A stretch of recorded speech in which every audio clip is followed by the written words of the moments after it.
Assalamualaikum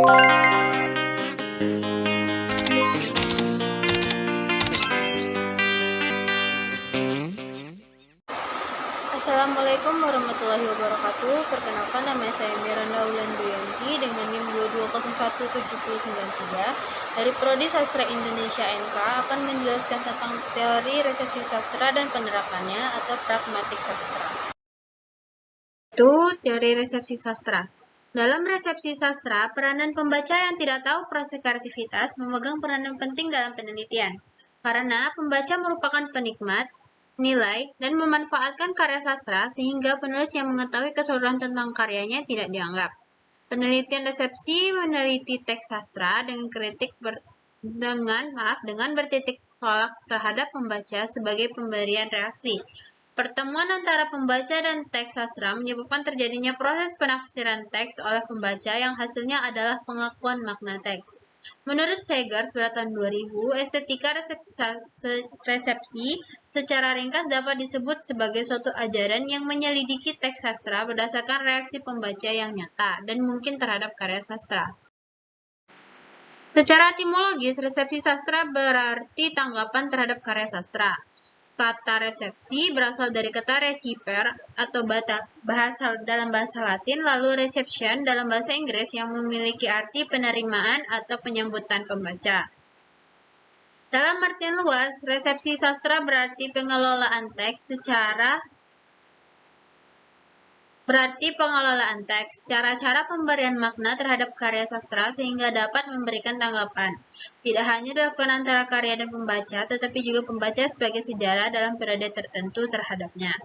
Resepsi sastra muncul sejak tahun 1970-an sebagai bentuk 1. Jalan keluar untuk mengatasi strukturalisme. 2. Timbulnya kesadaran untuk membangkitkan kembali nilai kemanusiaan. 3. Kesadaran bahwa nilai-nilai sastra dapat dikembangkan hanya melalui kompetensi pembaca. 4. Kesadaran keabadian nilai karya seni disebabkan pembaca. 5. Kesadaran bahwa makna terkandung dalam hubungan ambiguitas atau ketidakjelasan antara karya sastra dengan pembaca. Sejarah perkembangan teori resepsi sastra. Awalnya muncul sebagai reaksi melawan kecenderungan terhadap penolakan peran pembaca dalam memaknai sebuah karya sastra.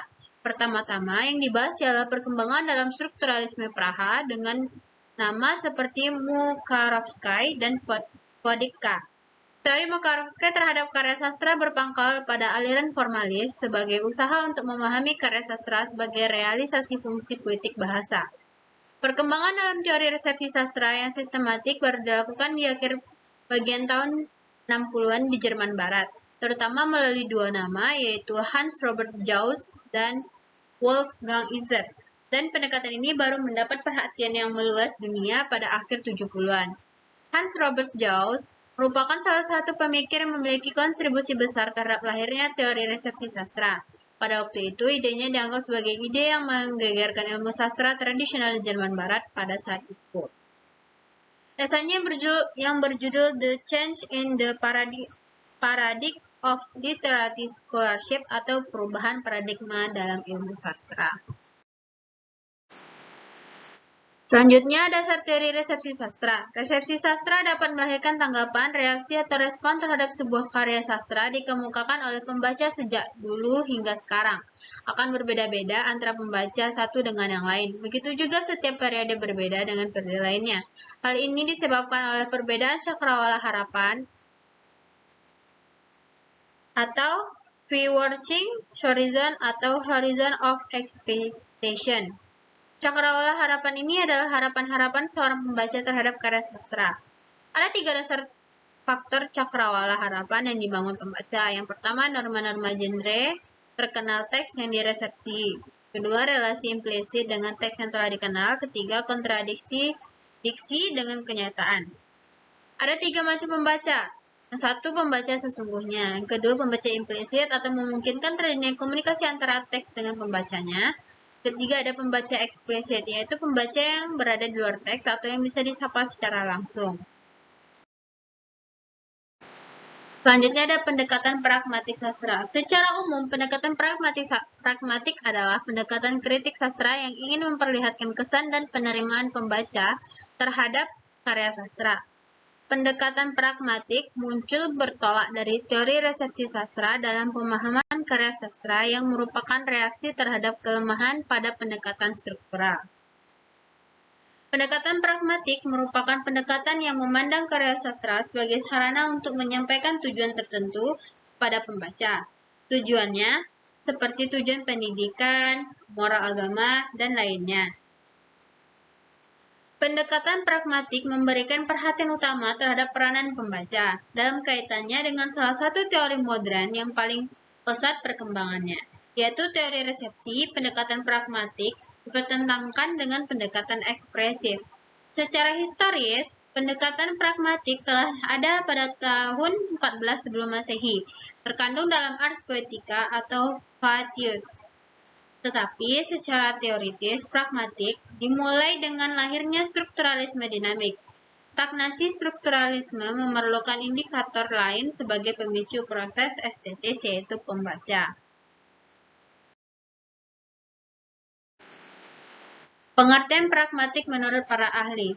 Pertama, menurut TU pada tahun 1994, teori pendekatan pragmatik adalah salah satu bagian ilmu sastra yang merupakan pragmatik kajian sastra yang menitik beratkan dimensi pembaca sebagai penangkap dan pemberi makna terhadap karya sastra.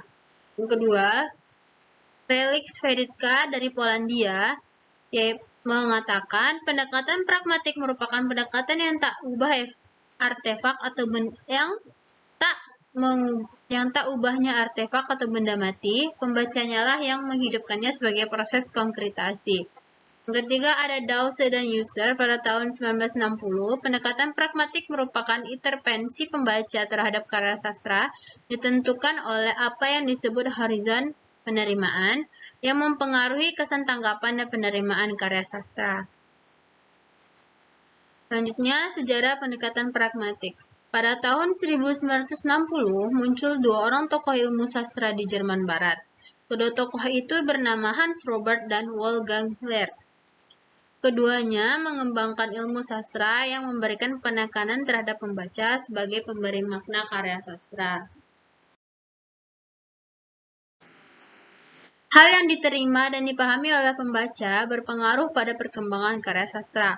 Tokoh utama dalam karya sastra yang menekankan peranan pembaca ialah Hans Robert Joost dalam makalahnya yang berjudul Literature as Provocation atau Sejarah Sastra sebagai Tantangan. Pendekatan pragmatik secara keseluruhan berfungsi untuk menopang teori resepsi. Teori sastra yang memungkinkan pemahaman hakikat karya sastra tanpa batas. Sebagai suatu pendekatan untuk mencari kebenaran dalam teks sastra, pendekatan pragmatik memiliki relevansi dengan sistem kefilsafatan pragmatik. Heraklitus dalam Graf et al. pada tahun 1967 mengembangkan teori kefilsafatan yang mirip dengan pragmatik modern. Berdasarkan beberapa literatur yang berkaitan dengan pendekatan pragmatik, ada pula yang menekankan pada struktur bahasa, aspek makna tertentu, dan hakikat ketergantungan dengan konteks sebagai berikut. 1. Pragmatik adalah studi tentang hubungan-hubungan antar bahasa dengan konteks yang gramatikalisasi atau dikodekan dalam struktur satu bahasa. Kedua, pragmatik adalah studi tentang semua aspek makna yang tidak terliput dalam teori semantik. Yang ketiga, pragmatik adalah studi tentang hubungan antara bahasa dengan konteks yang merupakan dasar untuk uraian pemahaman bahasa. Yang keempat, pragmatik adalah studi tentang kemampuan pemakaian bahasa untuk memadankan kalimat dengan konteks yang tepat. Selanjutnya, metode pendekatan pragmatik. Penelitian resepsi pembaca terhadap karya sastra dapat menggunakan beberapa metode pendekatan, seperti pendekatan yang bersifat eksperimental, melalui karya sastra yang terikat kepada masa tertentu dan pada golongan masyarakat tertentu, seperti 1. Kepada pembaca. Perorangan atau kelompok disajikan atau diminta pembaca karya sastra sejumlah pertanyaan dalam teks atau angket yang berisi tentang permintaan tanggapan, kesan, penerimaan terhadap karya yang dibaca tersebut. 2. Kepada pembaca perorangan atau kelompok. Diminta membaca karya sastra, kemudian ia diminta untuk menginterpretasikan karya sastra tersebut. 3. Kepada masyarakat tertentu, diberikan angket untuk melihat prestasi mereka terhadap karya sastra. Misalnya, melihat prestasi sekelompok kritikus terhadap kontemporer persepsi masyarakat tertentu terhadap karya sastra daerahnya sendiri. Prinsip-prinsip dasar pendekatan pragmatik. 1. Otonomi karya sastra dianggap tidak relevan dalam kajian karya sastra karena terlalu menganggap karya sastra sebagai struktur yang otonom. Karena itu, untuk dapat memahami sebuah karya sastra, pendekatan pragmatik tidak terlalu terikat pada struktur sastra semata, melainkan juga kepada faktor yang ada pada diri pembaca secara kontekstual. 2. Pendekatan pragmatik tentang karya sastra sebagai artefak. Pembacalah yang menghidupkannya melalui proses konkretisasi. Ketiga, pembaca bukanlah pribadi yang tetap dan sama, melainkan selalu berubah dan berbeda. 4. Teks sastra selalu menyajikan ketidakpastian makna, sehingga memungkinkan pembaca untuk memaknai dan memahaminya secara terbuka.